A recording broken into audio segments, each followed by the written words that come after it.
The sales function is undergoing a reset in the next normal.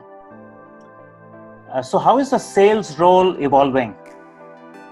What will the sales leader look like in the future? What should be the sales process and strategy going forward? In order to understand the entire gamut of sales, we have launched the Future of Sales series. Every week we will have business and sales leaders from across the world featured on our show. So how are sales leaders in the IT services business adjusting their sales processes and strategies in the next normal? And we will also touch upon some aspects of the SaaS business in the course of our conversation. To have this conversation, I have with me Arun Rak Ramchandran, Executive Vice President and Global Head at Hexaware Technologies. Rak runs their high-tech platforms and professional services vertical and operates out of Palo Alto, California. As we can see, he's got a lovely background setting where he is. A nice sunny day. Right. In fact, I have the good fortune of having Rak as a colleague in the early days of Nokia mobile phones in India. And my name is Thomas Abraham. I'm an advisor to SaaS companies, helping them with their business strategy, go-to-market, and global partnerships. So, Rak, welcome to the conversation. Thank you, Thomas. Yes, excited. Yeah. So, Rak, one of the major challenges that IT services companies and also SaaS companies have in these times is that of customer retention. And there are a couple of things happening here. One is that, if, of course, you're a little more of a SaaS business, then there is an impact on subscription and also on maintenance revenues. As there is a high probability that customers will be reducing their user count, due to forced headcount reductions.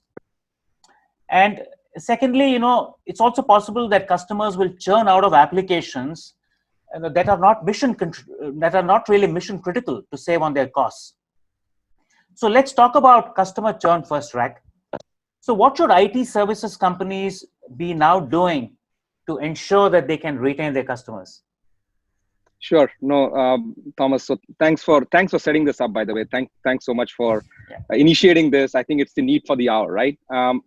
And just based on my past background, right? So I've been with Hexaware for 3 years. Before that, I was with Capgemini and with Infosys for several years, and I have seen the gamut of technology evolution and large-scale enterprises, right? So I think there is a lot which is changing now. So your question on customer churn. First of all, there is a big difference between the broad IT services and the SaaS market, right? Right. And I feel that in today's environment, especially with COVID and so on, a lot of customers are going to gravitate towards more of cloud and SaaS-based buying process, okay? Right. And the legacy on-prem kind of investments in IT is going to reduce, right? Right. So, I mean, what attracts customers ultimately to any kind of service? We've been doing this, you've been doing this for so many years, is features and price, but what makes them stay is really service delivery and value, right? Right. So I think at this stage to retain your customer, right? Because that is your question. What is needed is not selling, but making sure delivery is happening, right? Right. Delivery is happening to the right extent. And the company which is selling this or delivering this needs to understand the changing business needs, right? And at this stage, I think anybody with a broader set of functionalities and a deeper range of features is going to be able to retain the customers. So customer retention, primary focus takeaway is focus on delivering, not just on selling. Make sure that you have the broad set of features and are able to take advantage of the move towards cloud and automation. I think that's going to help SaaS-based companies more than regular IT services companies. Right. Okay. Yeah. So thanks, Rak. So just as a follow-up, there is a paradigm that one is hearing these days that which is really as far as customer retention, that is being echoed by several business leaders in this very difficult phase, is that actually customers will actually remember us on how they were treated during these difficult times, right? And and that's really true for life as well. People really remember Yes. you for how they were treated when they were going through real sort of tough times. So my question really is that is there a way in which customers can get some benefits during these tough times, with not necessarily us getting back some benefit, you know because really customers are looking at, they're really squeezed, so they're saying that, look, hey, can we get some specific benefit during these difficult times, and you may not get that much in return. However, the thought is that a positive experience that customers get through this will really build trust, and then they tend to become your brand ambassadors as well. So any views around this entire therefore importance of customer experience in these tough times, and how can it actually be executed practically on the ground? Yeah. So I think it's a very relevant question. I think the aspect to look here is, how do you bring something as a technology trend which is new and adding value, which may cannibalize your own revenues? Okay. So, and this is where it separates the top performers. So if you are, let's say, automation, right? Yeah. You are actually delivering services to the customer, and you think you can do better by automation. Right. Automation will actually reduce the revenue you are getting as a provider or as a SaaS, provider, right? But the customer is going to benefit in the long run, right? So if you are able to say, look, Mr. or Mrs. XY customer, I am able to take out certain cost based on moving you from on-prem to cloud, from license-based to open source, helping you with automation of some of these IT processes and business processes. Sure. Even though I may actually end up putting less number of people in a regular traditional software paradigm, right, I cannibalize my revenue, but I'm actually able to provide that value to the customer. So customer gains over the long term. You are providing constructive value, and the customer will remember it. Right. Okay, that's an interesting perspective. So moving on to the next, real question is that, I think, we can expect revenues to also decline from our existing customers, given the fact that we already spoke about reduced usage. There could be negotiation of contracts. So what are some steps that, IT services companies can take? And, perhaps you did touch upon it in your earlier answer, but, what are some very concrete steps that you can take from your existing customers to actually protect your revenue line? So revenues are a mix of existing business, obviously, some of them getting renewed, and new business through whether cross-sell or, upsell and so on. I think in the IT services world, as I was just mentioning earlier, right? I think a lot is changing right now. It is no longer the traditional legacy kind of spend, right? And a lot of that spend is getting diverted to SaaS and the cloud world. In fact, what you will notice is adoption of cloud is no longer a choice, right? It's a necessity, right? And that is actually going to help cloud-based and SaaS providers, because a lot of functionalities now, which were traditionally being considered as on-prem or being done in a typical manner, are now going to move towards cloud. I mean, I'll give you an example. Like, in the customer contact center space, you have a company called Twilio, right? It manages some of the customer routing, automation of customer contact process and all that. Right. The Twilio, and it has some call center functionality. That particular company and stock has been doing so well over the last several months. And you will see that a lot of the aspects of contact center, like automation, multi-channel routing, call analytics, is all moving towards cloud and SaaS, right? So, and then even on the HR talent space, which you are pretty familiar with, right? I mean, the whole aspect of work from home is making more demands on SaaS companies to provide that kind of functionality. Right. Virtual onboarding. Right. How do you handle performance management in a virtual space?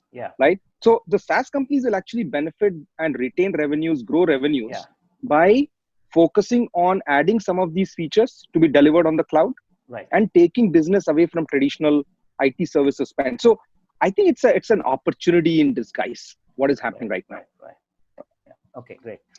Okay, so Rak, now let's sort of move on to new customer acquisition. Now, with the economic slump really, staring at us, what should sales leaders be now doing to acquire new customers, in your view? I think the assumption around economic slump has multiple different interpretations, Thomas. So I feel that it will be a fast recovery. Okay.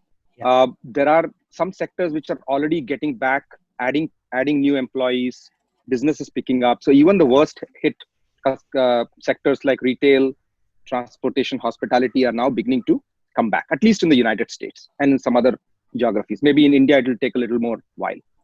I think there are four primary drivers that the consumers are facing right now. There are certain kinds of behaviors that the end customers will have, which are going to be entrenched. They have gone through this pandemic period, shut down, stay at home. I think they are going to be more focused on touchless, contactless aspects, right? So that's going to be a big thing. Work from home is going to become entrenched in some manner. There are certain things which customers were doing already, right? And that is going to get accelerated now. Okay. Like things towards virtual online learning. It was already there, but I think this is going to accelerate it. Cashless payments is going to get accelerated. At the same time, people want to get back into human contact with each other, have those kind of human connections and social rituals using emerging tech. So how can technology enable that, right? And then, of course, there are some universal principles around, cost savings, maintaining a secure cash balance, being profitable. Those will become intensified, right? So if a salesperson or a company can target its customer acquisition efforts towards these kind of buyers, right? So there are basically buyers with these changes front and center, target them, right? And make sure that you focus on technologies which are going to enable these, right? So we already talked about cloud, right? Similarly, around digitization, right? Digitization is going to accelerate at warp speed. We call it digital leapfrogging, right?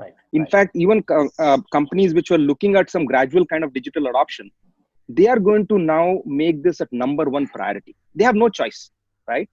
And not just to create the right kind of customer interface, but also for some of their backend processes, making sure that they have business resiliency. They move things to cloud so that, they are able to survive these kind of big business continuity issues, right?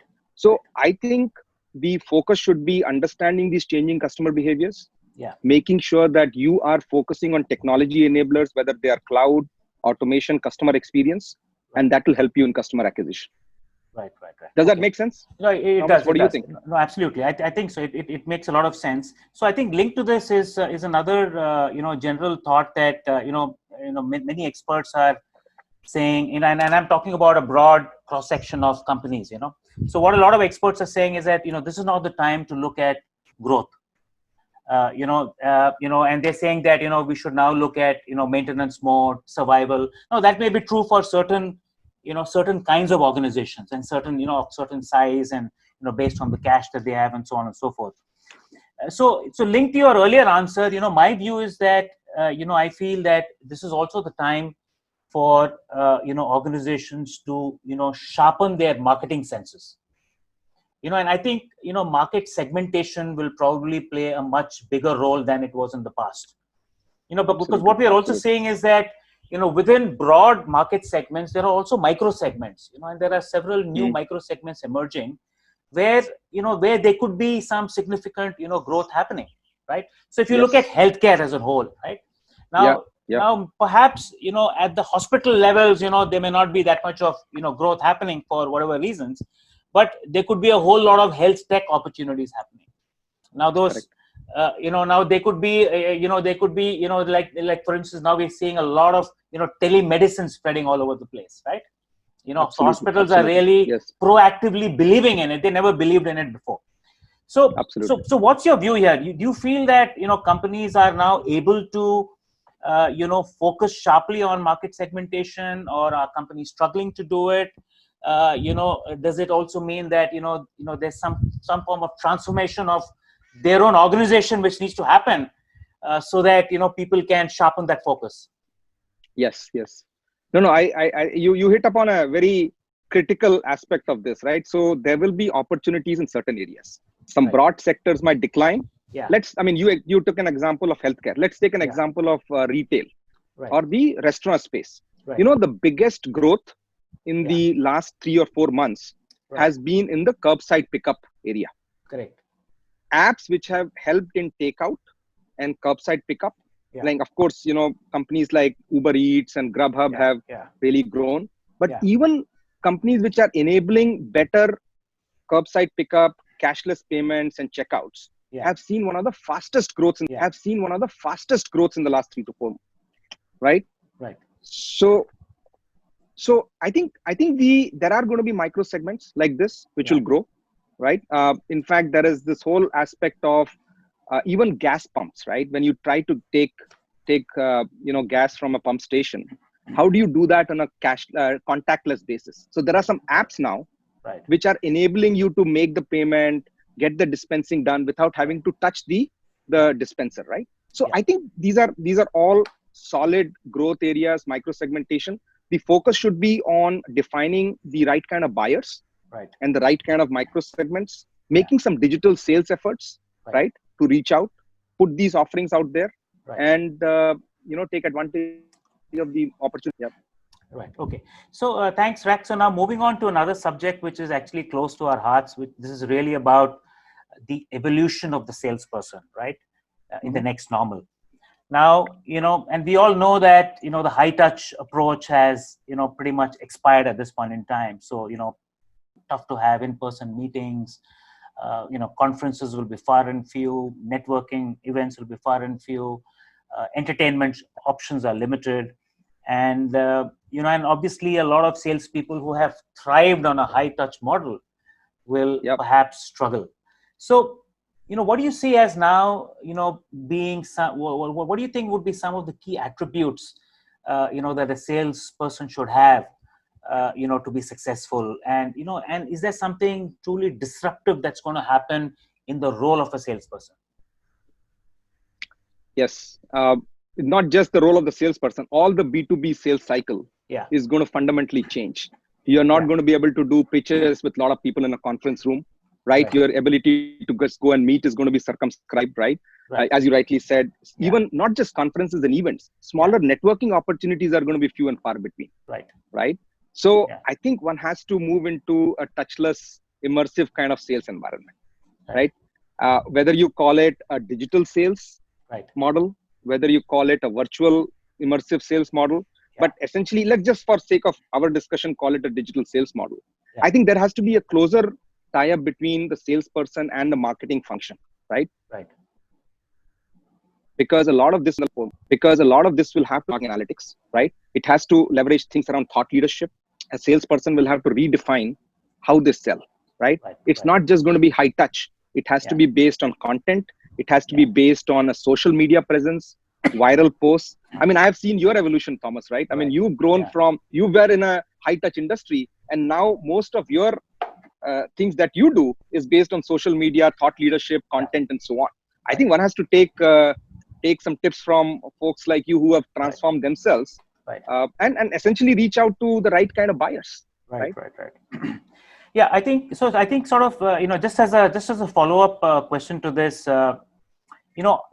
based on my conversation with a lot of business leaders, I'm also sensing, and also what I'm reading in some research reports and so on, I'm sensing that there could be some kind of an overlap in the salesperson's role with customer experience, customer success, and so on and so forth, because, the focus will not just be on acquisition, but will also be on, really providing a top-class customer experience on an ongoing basis. Absolutely. And perhaps, companies may also need to, indulge in some cost control and rationalize some of these positions and merge them and so on and so forth.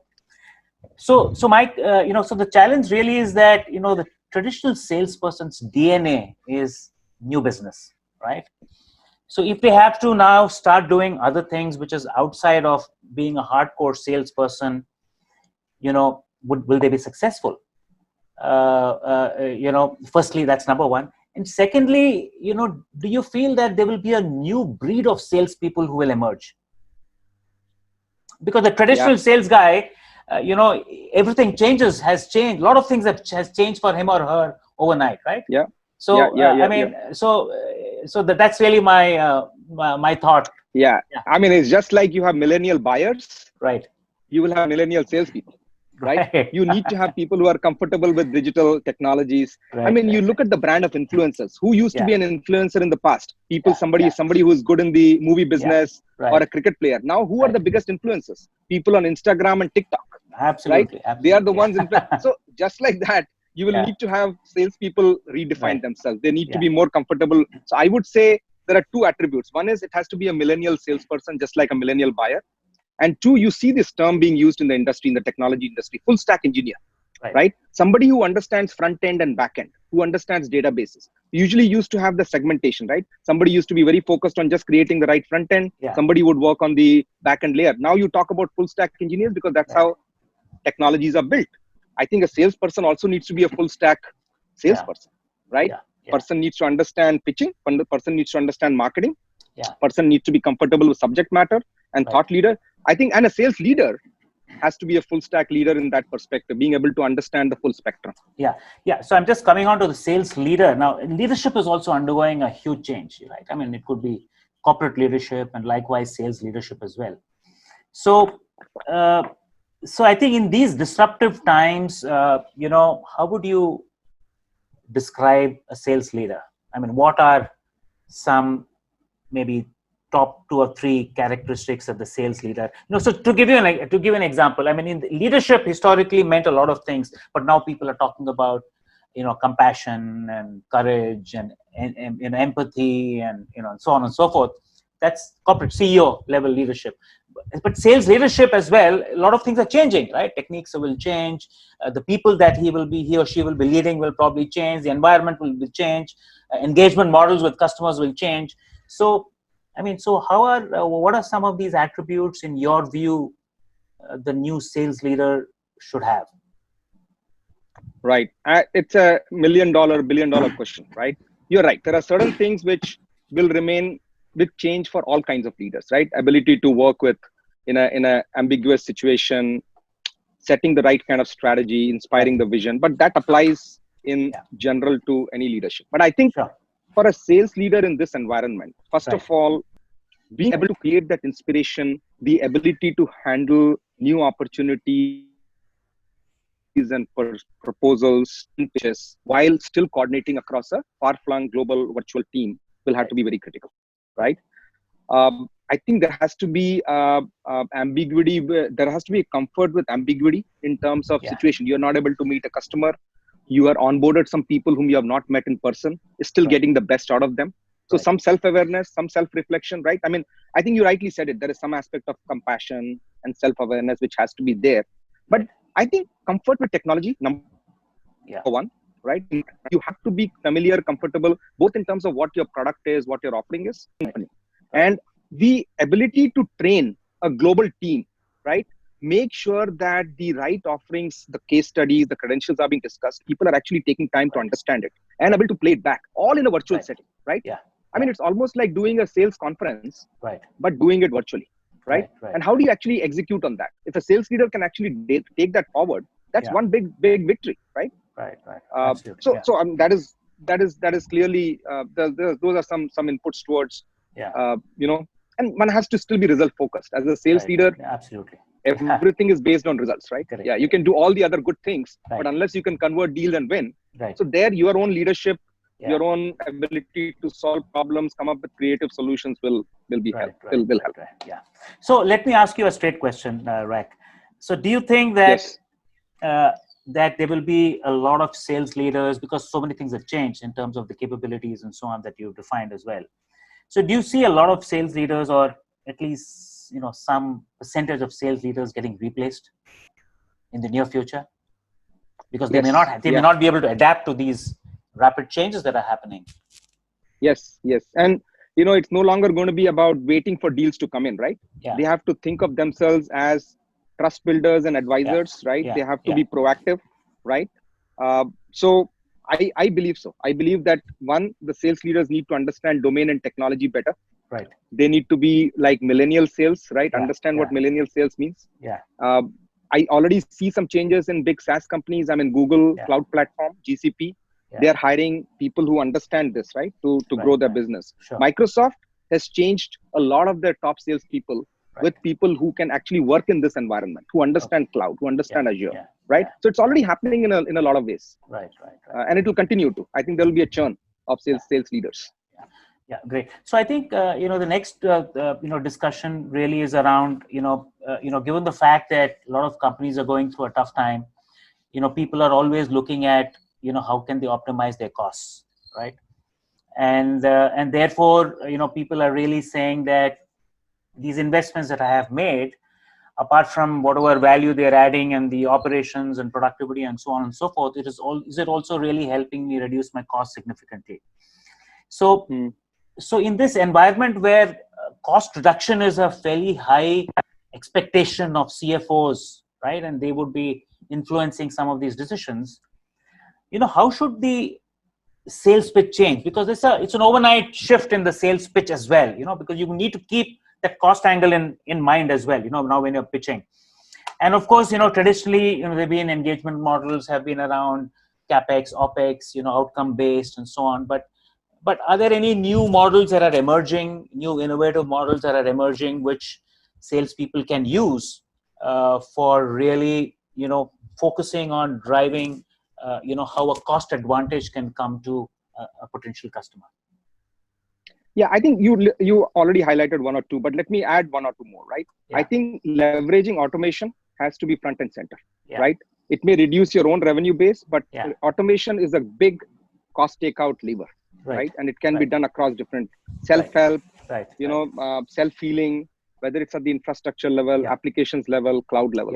The other is pivoting to more open source and SaaS kind of products, right? So we are actually seeing, and it's not just cost saving in terms of license cost outlays. It's also cost saving in terms of amount of resources you put towards a development or a migration effort. So if you can actually do things like migrating to the cloud, moving your databases and middleware from on-prem to more open source, huge cost savings, right? And these are things which companies are not sometimes think about. And you as a service provider or a SaaS provider needs to be making them aware. And then, of course, the gain sharing model always works, right? If you can actually say that, look, we'll put in some investment. And if there is so much cost saving, there is a particular gain sharing. That is a business oriented outcome, which I think is going to be also required when you're putting these models out there.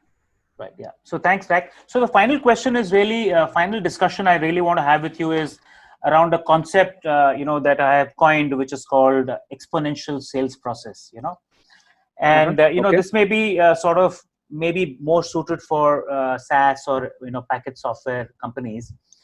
Because, what one reads is that now in most instances and in sort of mature businesses and, mature spaces, bulk of the decision making is done. Almost people say up to 70% of the decision is taken by the buyer even before they start to engage with the salesperson. So they've already come out with their shortlist and so on, because there's plenty of information available out there. You do your research from product websites, third-party reviews, consultants' inputs and references, and so on and so forth. So now, and then there is COVID on top of that, right? Which is creating a further disruption. So how can people pick it up from here? How can a salesperson really start being exponential in his process, and break away from a traditional sales model? I mean, is there some 3 to 4, 5 steps that you would guide at a very high level that one can start looking at? Yeah. So I think first, for a salesperson to be exponential, one needs to have the right product or the right offering, right? I mean, you cannot just move ahead in the sales process so it has to be more laser focused, sharper, right? I mean, if you look at the security space, there are multiple security service providers and SaaS companies. But why would a company like Zscaler or a CrowdStrike make so much inroads? Because they have very sharply defined differentiation and unique features. So the salesperson needs to have that, right? And even in the case of, let's say, Zoom versus WebEx or whatever, the reason Zoom is so successful is because of the fact that it gives a great customer experience. But assuming that you are competing in a space where you think you have a good offering, right? Then the way you can actually is, I mean, I have called it in the past as well, I call it the best approach to exponential sales, okay? And BEST. Best is, BE is business enabling. First and foremost, you need to understand what the business drivers are, right? And what the objectives of the buyer or the customer is. If you understand that, if you have enough domain knowledge, if you can tie it to certain key technologies and outcomes, that is one, right? And having a little commercial sense to that. The S part of that best is solutions, right? So how do you craft the right kind of digital solutions that are outside in? You're not Right. saying, look, I have this, buy this, right? Right. You're saying, look, am I able to hence come up with a crafted, customized solution, Right.